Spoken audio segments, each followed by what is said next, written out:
akhir gaduh ijazah Jokowi di pengadilan. 4 tahun terlampau lama bagi sebuah republik untuk terus diributkan oleh satu lembar dokumen akademik. Polemik ijazah Presiden ke-7 RI Joko Widodo telah berlangsung sejak 2022. Ia berkembang dari perdebatan di media sosial menjadi sengketa hukum, laporan pidana, gugatan perdata, hingga kini berujung pada penangkapan dan penahanan sejumlah pihak yang selama ini paling vokal mempertanyakan keaslian ijazah tersebut, termasuk Roy dan Tifa. Keduanya dijerat sejumlah pasal, mulai dari dugaan pencemaran nama baik dan fitnah dalam KUHP hingga pasal-pasal dalam Undang-Undang ITE. Di antaranya pasal 310 KUHP, 433 dan pasal 434 KUHP baru, serta pasal 32 dan 35 Undang-Undang ITE beserta pasal turunannya. Namun pertanyaannya bukan lagi siapa yang paling keras berteriak. Pertanyaannya adalah kapan perkara ini diakhiri secara sah, terbuka, dan meyakinkan. Dalam negara hukum, kebenaran tidak ditentukan oleh jumlah unggahan di media sosial, bukan pula oleh popularitas narasi konspirasi. Kebenaran ditentukan melalui pembuktian yang sah di hadapan hakim. Karena itu, langkah Jokowi yang menyatakan siap menunjukkan ijazah aslinya di pengadilan patut diapresiasi. Setelah bertahun-tahun menjadi perdebatan publik, pengadilan adalah forum paling tepat untuk menguji seluruh klaim secara terbuka dan setara. Pandangan serupa pernah disampaikan peneliti kebijakan publik Bonatua Silalahi. Menurutnya, sengketa ini semestinya diselesaikan melalui pembuktian terhadap dokumen primer. Yang diuji bukan opini, melainkan dokumen asli, arsip akademik, data administrasi, serta keterangan para pihak yang relevan. Dengan kata lain, objek pembuktian haruslah dokumen autentik yang dapat diverifikasi, bukan salinan ijazah atau gambar yang beredar tanpa rantai autentikasi yang jelas. Dalam perkara seperti ini, kampus berwenang menyatakan keaslian administrasi akademik karena memiliki arsip dan catatan resmi.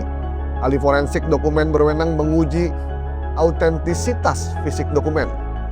Tetapi pada akhirnya, pengadilanlah yang memiliki kewenangan menentukan kebenaran hukum.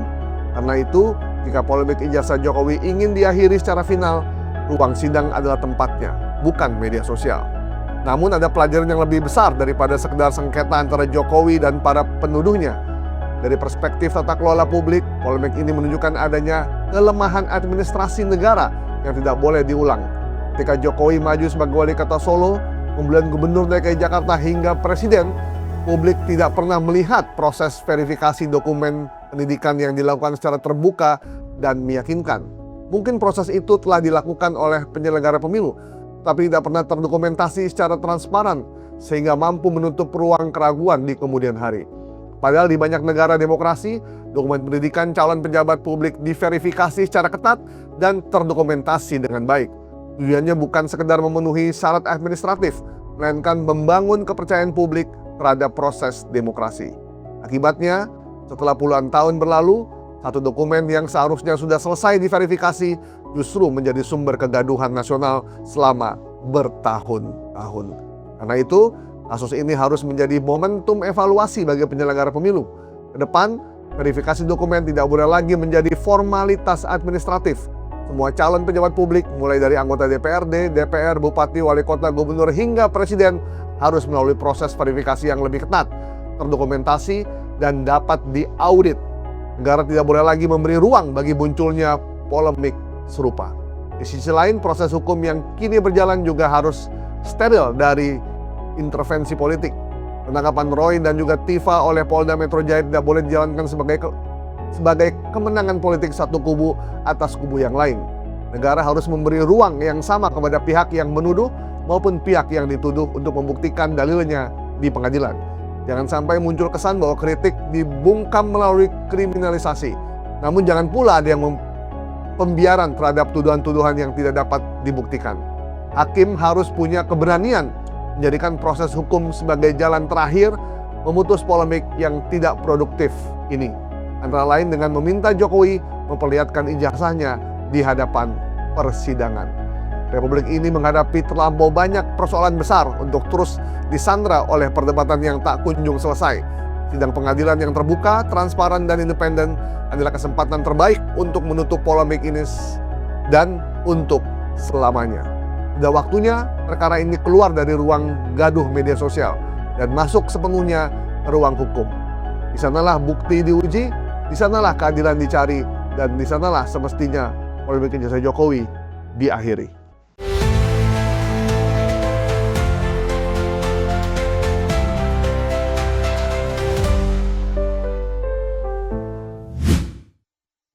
Oke, Pak Ito.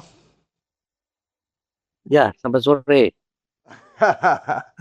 Pak Ito, akhirnya gaduh ijazah mantan Presiden Jokowi yang dituduhkan oleh Dr. Tifa maupun Prof. Suryo sampai ke ujungnya sudah P21 di Kejaksaan. Gimana menurut Pak Ito prosesnya sehingga sampai di Kejaksaan ini? Ya, menurut saya ini adalah proses yang wajar yang masyarakat perlu ketahui. Pertama, ini kan kasusnya ini yang dilaporkan Pak Jokowi setelah ada sidang di Sleman. Ya, tuntutan dengan objek yang sama yaitu ijazah, namun di sana kan institusi yang dituntut. Kemudian yang kedua ada sidang KIP yang oleh Bonatua. Dan sekarang kan tadi disampaikan dari narasi, tanpa hasil sidang KIP, maka dokumen itu masih belum wajib ya untuk ditunjukkan ke publik.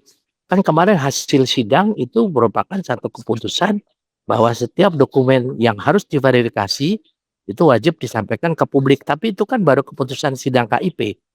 Jadi kita tidak bisa menarik sesuatu yang belum ada keputusan hukum karena negara kita negara hukum. Nah, orang mengatakan bahwa mengapa ini kasusnya lama, kita jangan lupa bahwa ada proses mekanisme hukum yang harus ditaati. Pada saat laporan polisi yang dibuat oleh Pak Jokowi dengan tim penasihat hukumnya kepada 3 klaster ya, termasuk Pak Egy Sujana, kemudian klasternya Rosuryo dan lain sebagainya, itu kan pada saat itu masih ada sidang di Sleman. Sehingga polisi harus menunggu hasil sidang. Sekarang bagaimana kalau kita mau mengajukan itu sebagai barang bukti, sementara di sidang di sana dinyatakan ijazahnya itu palsu. Berarti kan ini gugur. Sehingga disitulah polisi dianggap terlalu lama, padahal kita harus mematuhi aturan hukum, bahwa kalau selama itu belum ada keputusan hukum yang tetap, maka di situ tidak bisa kita menjadikan ijazah sebagai objek daripada permasalahan ini menjadi barang bukti. Itu harus kita pahami. Kemudian yang kedua, kenapa ada kesan seolah-olah Roy Suryo CS tidak ditahan? Masa penahanan Polri itu hanya 20 hari. Sehingga nanti kalau kita menghadapi kasus yang sedemikian pelik dan juga menyedot perhatian masyarakat, ini kan tentunya harus dilengkapi dengan bukti-bukti yang sekian banyak. Terutama termasuk permintaan dengan adanya KUHP baru, permintaan dari pihak tersangka itu kan pengajuan saksi baru, permintaan gelar perkara khusus dan lain sebagainya kan harus dipenuhi. Jadi ini harus menjadi satu pertimbangan dan masyarakat perlu tahu mengapa kasus ini seolah-olah lama. Karena memang kalau kasus ini akan diajukan kepada jaksa, kalau jaksa belum memberikan keputusan V21, Polri tidak bisa, penyidik tidak bisa mengajukan kepada jaksa. Ada sekarang satu isu yang dimunculkan yang mungkin oleh mantan petinggi Polri bahwa kenapa jaksa tidak memberikan perintah penangkapan. Beliau lupa, nggak ada itu di KUHP. Namanya petunjuk jaksa itu hanya untuk konteksnya penuntutan dan kelengkapan berkas. Jadi kalau namanya penahanan yang dikatakan saat ini seolah-olah ditangkap, kita harus bedakan kalau ditangkap orang itu lari kemudian dikeluarkan surat perintah penangkapan. Kalau ini kan surat perintah untuk penjemputan atau upaya paksa. Kenapa? Penjemputan ini dilakukan karena memang hari ini akan diserahkan kepada JPU sebagai kelengkapan daripada P21 tahap kedua. Di mana P21 tahap kedua itu adalah penyerahan tersangka dan juga barang bukti. Nah, kita ini adalah punya aturan hukum dan punya mekanisme hukum. Kalau sekarang misalnya jaksa akan tidak menahan tersangka Rosyuro dengan Tifa, itu hak daripada JPU. Penyidik tidak bisa apa-apa karena penyidik itu mengamankan agar pada saat penyerahan saudara Rosyuro ini dengan saudara Tifa bisa betul-betul diserahkan. Nah, kejadian yang ada pada saat hari Kamis diajukan surat panggilan, saudara Roy Suryo ini mengatakan tidak bisa memenuhi panggilan karena sedang berobat di RSPAD. Kenyataannya saudara Suryo ini ikut demo, ya demo yang menentang kebijakan pemerintah.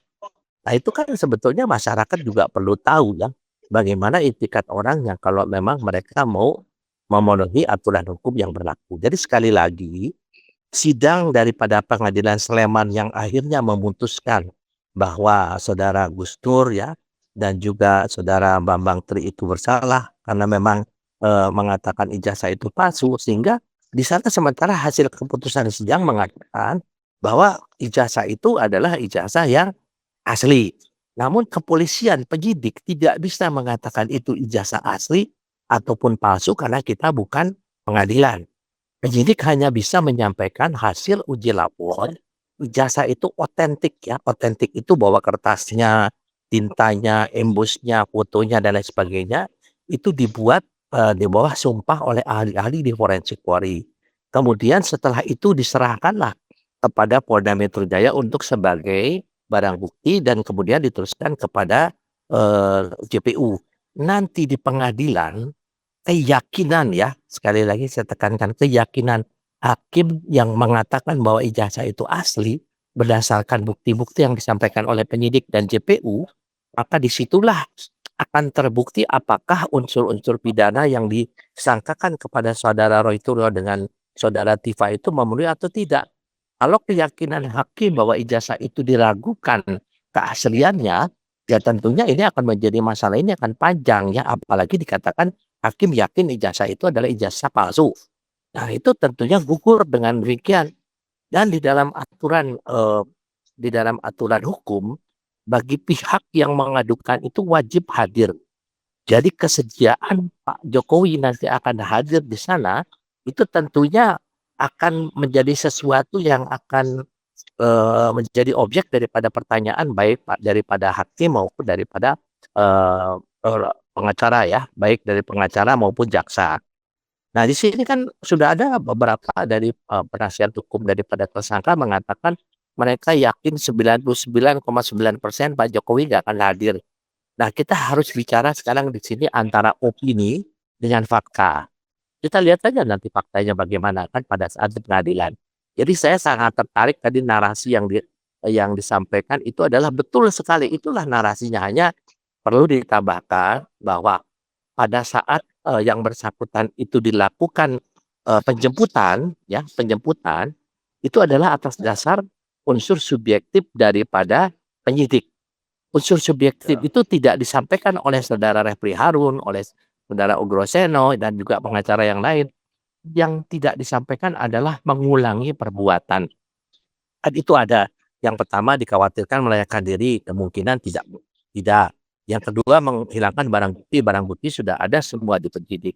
Yang ketiga adalah mengulangi perbuatan. Kita sudah lihat disuguhi setiap hari di media mainstream itu bagaimana saudara Roy Suryo dan saudara Tifa yang sebagai tersangka itu, dia itu istilahnya menyampaikan hal-hal yang terkait dengan sangkaan mereka. Jadi mengatakan 99,9% ijazah itu palsu. Nah, pertanyaan kita kepada masyarakat, apakah yang bersangkutan itu hakim ataukah memang objek yang penelitian itu merupakan hal yang otentik? Bukan. Kalau yang bukan otentik tentunya tidak bisa ya. Itu kan aturan hukum demikian. Nah, jadi dengan hal-hal yang dilakukan oleh yang bersangkutan selama ini pihak Polda Metro Jaya, penyidiknya itu sudah demikian memenuhi aturan hukum tidak melakukan penangkapan. Pada saat itu bisa saja. Tapi kan sebagaimana saya sampaikan tadi, ada tenggang waktu 20 hari bagi penyidik untuk bisa menyelesaikan berkas perkara tersebut ya. Sehingga sekarang setelah diserahkan kepada pihak kejaksaan, maka tanggung jawab pihak kejaksaan untuk mendalami kembali bukti-bukti yang sudah disampaikan, termasuk pendalaman keterangan-keterangan daripada saksi yang mungkin yang akan memperkuat karena jaksa penuntut umum itu kan sebagai pengacara negara yang nanti bertanggung jawab di dalam persidangan untuk bagaimana membuktikan apakah unsur pidana yang disangkakan kepada saudara Roy Suryo dan Tifa ini memenuhi unsur atau tidak. Dan kembali setelah itu adalah keputusan hakim. Hakim tentunya dengan pertimbangan nurani hakim akan bisa membuat satu kesimpulan yang harus dipertanggungjawabkan kepada masyarakat maupun kepada Tuhan ya, bahwa untuk menentukan nasib seseorang ini nanti akan diputuskan di pengadilan. Jadi kita tidak usahlah terlalu hingar-bingar ya, kemudian membuat opini-opini yang saya kira mungkin sekarang sudah masuk di kejaksaan dan kita berharap dalam waktu dekat karena tenggang waktu penyidikan dengan penuntutan itu beda. Penyidikan tuh pasti bisa lama, bisa cepat untuk Tok, kasus-kasus tangkap tangan. oke, Pak Ito, Ya, ya. Pak Ito Hmm. berarti sangat yakin ya bahwa Pak Jokowi akan hadir dalam sidang pengadilan nanti ya untuk membuktikan, menunjukkan ijazahnya. Kalau saya bukan sangat yakin, saya berharap Pak Jokowi betul-betul bisa mematuhi aturan hukum ya, yang di mana beliau kan sudah akan bersedia hadir. Saya tidak bisa mengatakan kalau tiba-tiba beliau tidak hadir kan, saya bukan Pak Jokowi kan. Kalau saya Pak Jokowi pasti saya akan bisa mengatakan saya hadir atau tidak. Iya, iya, iya. Ya gitu, demikian Mas. Berarti kehadiran Pak Jokowi sangat penting ya untuk menyelesaikan dan menuntaskan polemik ijazah yang udah bertahun-tahun menyita perhatian kita. Dalam mekanisme persidangan, kalau Pak Jokowi tidak hadir, maka otomatis kasus itu gugur. Nah, kan ini kan sekian lama hingar-bingar di dalam masyarakat. Kalau dengan ketidakhadiran beliau berarti kasus itu akan gugur demi hukum. Nah, saya kira disitulah Pak Jokowi sebagai pihak yang melaporkan, beliau wajib untuk hadir dan beliau sudah menyampaikan secara lisan akan hadir. Saya kira kita tunggu sajalah bagaimana nanti Oke. faktanya di lapangan. Oke. Pak Ito, berarti sekarang bolanya ada di kejaksaan ya. Jadi kalau pihak Ya. dari pengacara Pak Roy minta penangguhan penahanan atau tidak ditahan dulu, itu berarti itu wewenangnya kejaksaan ya berarti sekarang ya? Iya, definitely ya, pasti itu adalah kewenangan kejaksaan. Kepolisian sudah selesai tugasnya. Kita sekarang tinggal memantau saja. Kalau ada misalnya nanti pengamanan di pengadilan ya, mungkin ada hal-hal yang lain yang tidak terkait dengan kewenangan di dalam JPU. Jadi JPU sekarang mempunyai kewenangan penuh untuk penanganan kasus ini. Gitu ya. Demikian Oke. aturan hukumnya demikian. Menurut Pak Ito, apakah sidang pengadilan untuk Roy Suryo dan Dr. Tifa ini akan mengakhiri polemik ijazah Jokowi? Pastilah. Kan tujuan hukum itu kan memberikan kepastian, keadilan, dan kemanfaatan. Jadi kalau nanti memang sudah diputuskan bahwa yang bersangkutan bersalah, berarti polemik ini udah selesai dong. Tapi kan masih ada lagi tingkatannya, yaitu mungkin banding. Banding masih kasasi lagi ya. Jadi sampai dengan ada keputusan hukum yang tetap atau inkrah, maka kasus ini masih belum dianggap selesai. Tapi kalau misalnya nanti dikatakan bahwa ternyata mereka tidak bersalah, ya tentunya kan ada upaya banding juga dari jaksa. Jaksa yang banding nanti kan, karena jaksa kan yang menuntut mereka. Nah tentunya masih ada proses-proses atau mekanisme dalam sidang peradilan yang nanti akan kita ikuti. Jadi saya kira kasus ini memang menyerap perhatian masyarakat luas dan sudah termasuk melebar kemana-mana ya, sampai ada dikatakan terafiliasi dengan masalah politik. Kita buktikan saja nanti. Sekarang tinggal di pengadilan lah menjadi gong ya, atau kunci daripada semua selesainya permasalahan ini. Demikian. Terakhir, Pak Ito, eh, ini jadi pembelajaran buat kita semua dalam proses pengajuan calon pejabat di tingkat DPR maupun eksekutif untuk mulai transparan dalam soal akademik atau pendidikan. Karena selama ini kayaknya kita agak abai sehingga banyak orang curiga dan akhirnya terjadilah situasi seperti ini. Menurut Pak Ito gimana? Ya kan selama ini sebelum ada keputusan sidang KIP, ya nggak bisa kita mengatakan demikian. Kita bisa mengatakan itu barang yang tidak bisa untuk diketahui oleh orang umum. Tapi dengan adanya sidang KIP, itu kan sudah amar putusan hakim. Tentunya ini akan menjadi pedoman bagi semua penyelenggara negara untuk melakukan verifikasi, baik itu di tingkat legislatif, eksekutif, maupun yudikatif ya. Jadi sidang KIP ini kan baru pada saat dilakukan penuntutan Roy Suryo Bonatua, dan ini menjadi satu tonggak baru bahwa dalam kita melakukan pencalonan seseorang itu harus diverifikasi, harus disampaikan kepada umum sehingga umum nanti bisa mengetahui, oh orang itu ternyata saya nggak pernah, kuliah sama-sama dia. Kemudian dari universitasnya mengatakan kita tidak pernah mengeluarkan, ijazah atas nama yang bersangkutan. Jadi saya kira itu keterbukaan ini kan sudah dimulai tonggaknya adalah dari hasil sidang KIP yang dituntut oleh saudara Bonatua. Demikian, Mas. Baik, terima kasih Pak Ito waktunya. Ya, Semoga sama-sama. bermanfaat dan insight-nya luar biasa sekali. Terima kasih Pak Ito. Assalamualaikum. Terima kasih, selamat sore. Ya, terima kasih Pak. Demikian tadi obrolan kita dengan mantan Kabar Eskrim Ito Sumardi. Saya ngobrol dengan Bang Don, jurnalis senior kita. Bang, komentar dulu ya yang sampaikan Pak Ito. Ya, penjelasan Pak Ito sangat mencerahkan. Ya. Saya kira banyak hal yang mungkin selama ini karena ada pihak A, pihak B dan seterusnya, kita jadi ikut berpengaruh gitu. Tapi kalau mendengar Pak Ito Sumardi tadi, itu persis berada di tengah-tengah sebagai seorang mantan Kabar Eskrim. Saya kira sudah layak untuk kita dengar dan itu cukup Ya. membuat kita cerah. Bang, tadi Pak Ito berharap dan sangat berharap dan bahkan dibilang kata wajib untuk Pak Jokowi hadir di persidangan nanti untuk menuntaskan semuanya.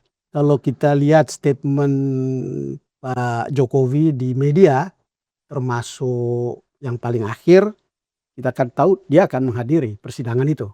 Walaupun mungkin karena beberapa track record orang tidak percaya, tetapi kali ini harus kita percaya bahwa Pak Jokowi akan hadir. Karena seperti dikatakan oleh Pak Ito Sumardi, kalau dia tidak hadir sebagai orang yang menggugat atau menuntut tadi itu, mestinya dia hadir. Kalau tidak dianggap perkaranya batal. Gitu. Saya kira beliau akan hadir untuk mengakhiri ini. Kita di akhir yang menarik, Mas Gaib, di akhir point of view kita kan tertulis ya, sudah waktunya perkara ini keluar dari ruang gaduh media sosial dan masuk sepenuhnya ke ruang hukum. Di sanalah bukti diuji, di sanalah keadilan dicari dan ditemukan. Dan di sanalah semestinya polemik ijazah Jokowi diakhiri. Dan itu kan harapan kita melalui perspektif ini. Sebetulnya ini kan harapan yang lama. Karena kita sendiri selama ini bingung juga bagaimana problem ini gaduh sekian tahun gitu. Sampai kemudian orang merasa ini apakah persoalan hukum atau bukan? Atau ini persoalan politik. Atau sebuah persoalan yang dipolitisasi. Ijazah Pak Jokowi ini, lalu kemudian timbullah fitnah, timbullah penghinaan dan seterusnya, termasuk kemudian akhirnya dianggap atau diduga melakukan pelanggaran terhadap undang-undang KUHP dan undang-undang ITE. Ini lama sekali dan sampai kemudian sebagai jurnalis pun kita bertanya, seberapa susah sih perkara ini gitu. Sampai bisa bertahun-tahun gitu. Sampai begitu lamanya baru kemudian terjadilah yang kemarin mereka ditangkap, baru kita dapatkan kejelasan kenapa mereka ditangkap. Walaupun kita merasa bahwa loh, penangkapan ini juga menimbulkan pertanyaan. Kenapa gitu? Mereka tidak lari dan seterusnya, tetapi kemudian kita tahu alasannya. Pertama, itu sudah lengkap. Kedua, memastikan kehadiran tersangka di tahap pelimpahan. Ketiga, supaya tidak ada pengulangan. Pengulangan dalam pengertian pengulangan perbuatan untuk menghina-hina itu kemana-mana. Di media sosial ya? Ya, terutama di media sosial. Kalau kita lihat itu, oh baru kita mengerti. Tetapi poinnya adalah kalau ini betul-betul dilakukan, kan salah satu syarat adalah proses hukumnya harus fair. Proses hukumnya harus transparan, terbuka. Sehingga pada saatnya orang percaya ketika hakim memutuskan A, orang menerima keputusan itu. Ketika hakim memutuskan B, orang menerima keputusan itu. Walaupun kita tahu bahwa sederhananya kalau hakim nanti menanyakan ijazah Pak Jokowi, lalu Pak Jokowi hadir, lalu kemudian menunjukkannya, mungkin itu mengakhiri semua polemik yang kita pikir apa selama ini. Mungkin kalau ditunjukkan baru kita tahu tidak ada gunanya polemik selama ini yang kemudian membuat hampir begitu banyak energi publik itu terserap untuk itu. Adrenalin publik juga terserap untuk hal-hal yang sebetulnya yang dikatakan di dalam perspektif kita ini soal selembar kertas akademik itu kira-kira ya.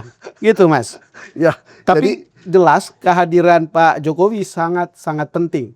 Itu akan jadi simbol kredibilitas dari sebuah sidang pengadilan karena ini berkaitan dengan inti tuduhan bahwa ada ijazah palsu, kemudian inti sebagai jawaban bahwa yang mereka lakukan selama ini betul-betul fitnah, itu melanggar undang-undang ITE.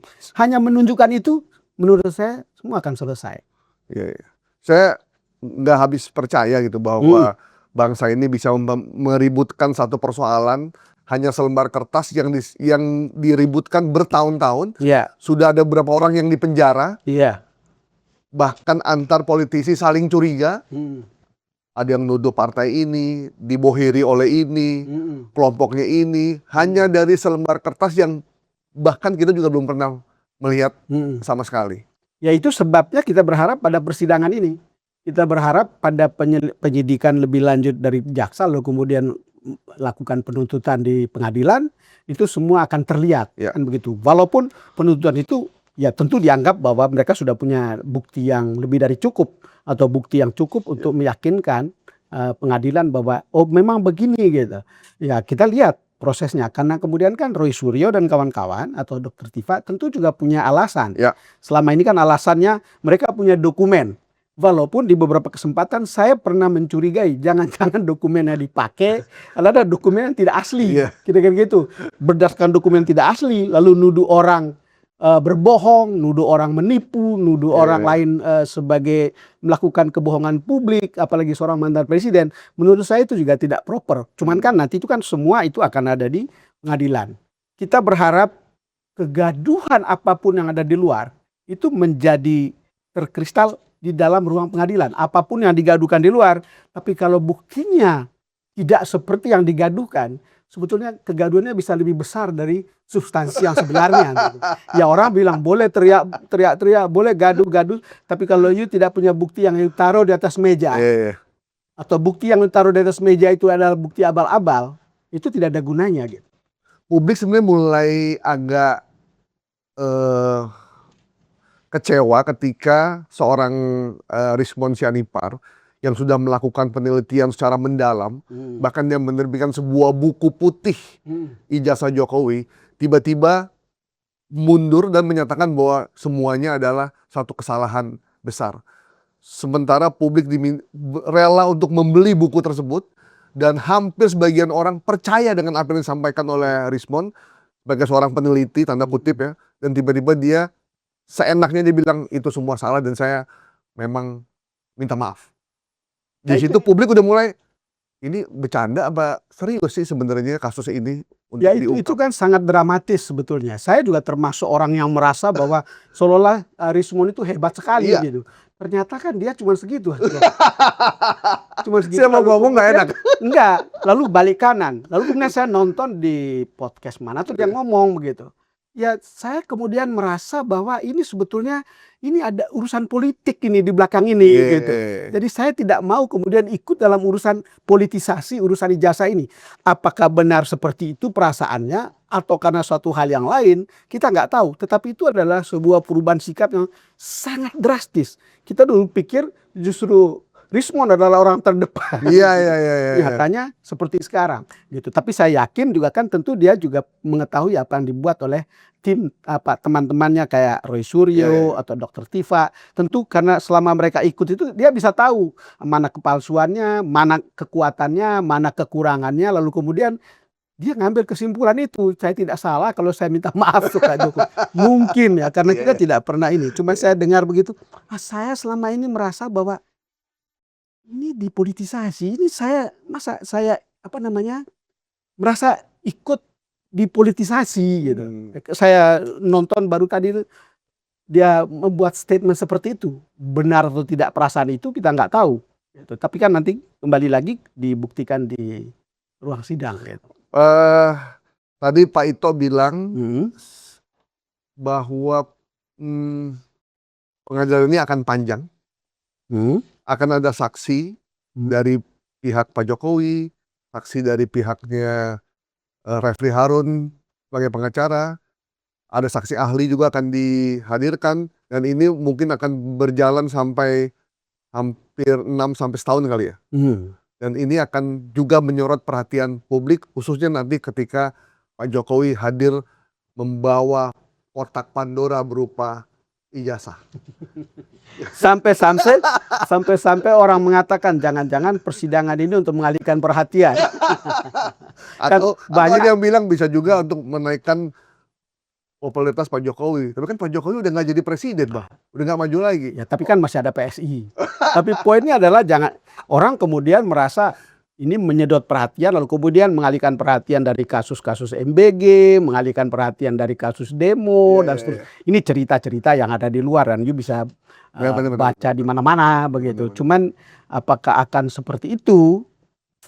Saya kira memang ini akan menarik perhatian. Bayangkan kan mestinya sekarang itu mestinya ada 5 alat bukti kan, apakah surat, apa keterangan saksi, keterangan yang lain-lain saya lupa gitu. Pokoknya ada gitu dengan 700 barang bukti yang akan dihadirkan. 700 barang bukti, entah bukti fisik, saya rasa bisa jadi semua hasil pelacakan forensik dari dokumen yang disampaikan oleh Roy Suryo dan kawan-kawan lalu kemudian akan membuktikannya dengan keaslian ijazah dan seterusnya gitu, plus kesaksian saksi ahli dan itu dari berbagai pihak. Memang mungkin sidangnya akan berlangsung lama. Sekali lagi tidak heran juga ketika orang mengatakan jangan-jangan ini mengalihkan perhatian. Dan yang menarik kan Roy Suryo kan dan Tifa kan ditangkap pas 1 hari atau 2 hari menjelang ulang tahun Pak Jokowi. Iya. Tanggal 21 Juni kemarin. Maksudnya hadiah gitu, Bang. Apakah begitu? Orang-orang ngobrol di luar sana, wah apa begini ya? Bang, satu lagi Pak Eto tadi menggarisbawahi, seperti juga ditulis di POV kita, bahwa keputusan KIP kemarin yang meminta bahwa ijazah bukan lagi dokumen yang dikesampingkan. Jadi dia boleh dilihat dan boleh diketahui oleh semua orang Indonesia, dan itu berlaku untuk semua pejabat yang akan maju, baik DPRD, DPR, gubernur maupun presiden. Jadi nggak bisa lagi seperti Ya, dulu. blessing dari kasus itu ya itu. Itu ya. Saya yakin kalau itu dibongkar ijazah DPR dan DPRD banyak yang palsu itu. Saya sangat yakin itu. Atau dari perguruan tinggi abal-abal yang kita nggak tahu dari mana gitu. Jangan-jangan dia cuman taruh nama di situ, kuliah 2 tahun dapat ijazah sarjananya. Tidak benar-benar hadir. Karena yang begitu kan banyak juga terjadi di mana-mana. Dan saya kira ini sebuah blessing ketika kemudian KIP menjawab gugatan Bon Jovi itu menjawab dengan keharusan untuk transparansi dokumen-dokumen administratif pencalonan. Berarti publik udah bisa lihat nih kalau ada orang maju sebagai anggota DPR, pendidikannya universitas ini, publik bisa lihat bener nggak dia sekolah di situ. Mas Gai, percayalah kalau itu dilacak itu banyak sekali orang punya ijazah palsu. Itu salah satu manfaat polemik ijazah Jokowi. Itu salah satu manfaatnya. Oke, terakhir Bang, closing kita Bang Don terkait dengan polemik ijazah yang sudah bertahun-tahun kita lihat baik di media sosial, media cetak, elektronik, TV, radio, maupun di podcast-podcast membahas soal ini. Dan jangan salah Bang, viewsnya lumayan besar loh. Yang satu yang membuat akhirnya jadi ramai itu adalah viewsnya tinggi. Betul. Ya, lepas dari bahwa ini akan menjadi panggung yang besar, kita selalu percaya bahwa hakim akan setia dalam ruang yang sunyi untuk mengambil keputusan yang substansial, adil, benar, fair, begitu. Dan adil bagi mereka yang mencari keadilan di situ, baik Pak Jokowi maupun Roy Suryo dan kawan-kawan. Itu hanya butuh keputusan yang betul-betul objektif. Nggak ada yang harus disembunyikan, tidak boleh ada tekanan politik, tidak boleh ada pengaruh tekanan sosial dan macam-macam.